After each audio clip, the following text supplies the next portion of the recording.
It is time now for the Rudy Roundup. We are chatting about some of the headlines making the rounds this week. Let's meet our panel this morning.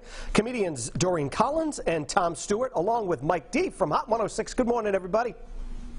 Good morning, Will. Good morning. I would just like to point out that the two gentlemen on the screen here have recently gotten married.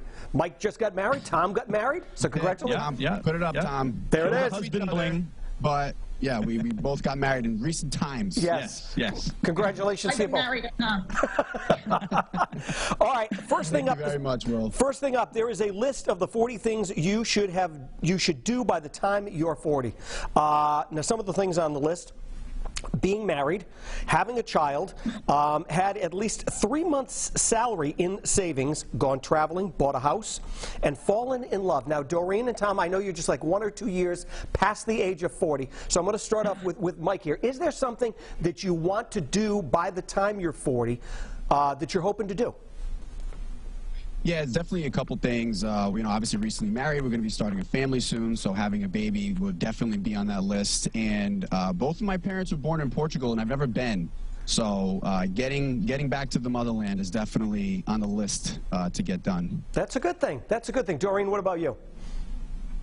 One of the things on the list was visit 3 of the 7 wonders. I'm hoping to be able to name 3 of the 7 wonders. But I did a lot of the things on the list already. I have not starred on Broadway. Oh, yes. And that would be on my, unless you count the Columbus Theater, but you don't.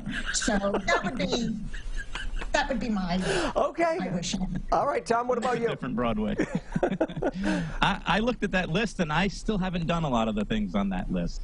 But I'm going to give a serious answer here. I think if you have a passion or if you have something that you're good at and you love doing it, do that while you're young. Do it while you're young. Start your own business, be your own boss, and just do it while you're young. That's what I say. Right. All good advice. See, I did all that after I got old. Yeah. Me too.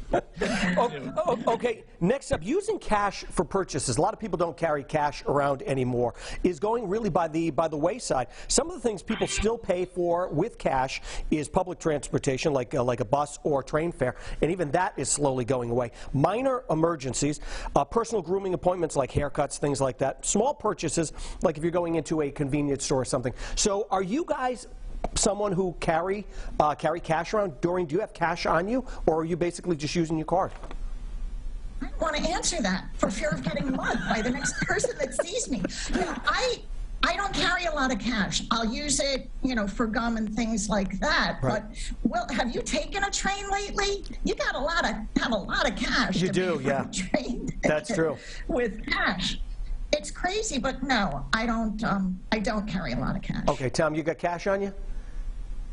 I usually do, yeah, but I usually use it for, when I'm buying scratch tickets or, lottery tickets. I like to tip with cash. Right. But you can't use cash much anymore. Nowadays, they tell you that they don't want the cash. They don't have change. There's a coin shortage and things like that. It's gotten hard to use cash now. Yeah, that's true. Mike, are you carrying cash around, or are you just using the card and swiping it away? Yeah, between the card, Venmo, Cash App, all of those apps that you can just, I remember it was always an issue. You go out to eat with your friends, be like, oh, cash, splitting it up. Now you can just have one person pay and everybody Venmos them. So I only have cash when I'm getting a haircut or I'm going golfing and I'm tipping, the bar or whatever. And a very nice haircut at that. You just recently got it done. Yeah. Hey, look at that. Thank you very much. Appreciate that. Boom, there you go. Okay, next up. Not bad. Next up, I don't know if you guys saw this, but David Beckham waited 13 hours to pay his respects to the Queen who passed away. So, and they actually said to David, they said, you can actually cut the line if you want. You do not have to wait in line for this long. We will bring you to the front of the line. But he said, no, I want to go through the line the correct way, like everybody else. So is there something, what is the thing that you waited in line the longest for? He stood in line for 13 hours to pay his respects. Doreen? Well, as you know, I was really touched by the Queen's passing. For those of you who know me, I'm very fond of old queens. And I think my answer would be, I think the longest I've ever waited online is for a funeral, or my first cattle call. I waited probably 9 hours to audition for the movie that came out as Fame.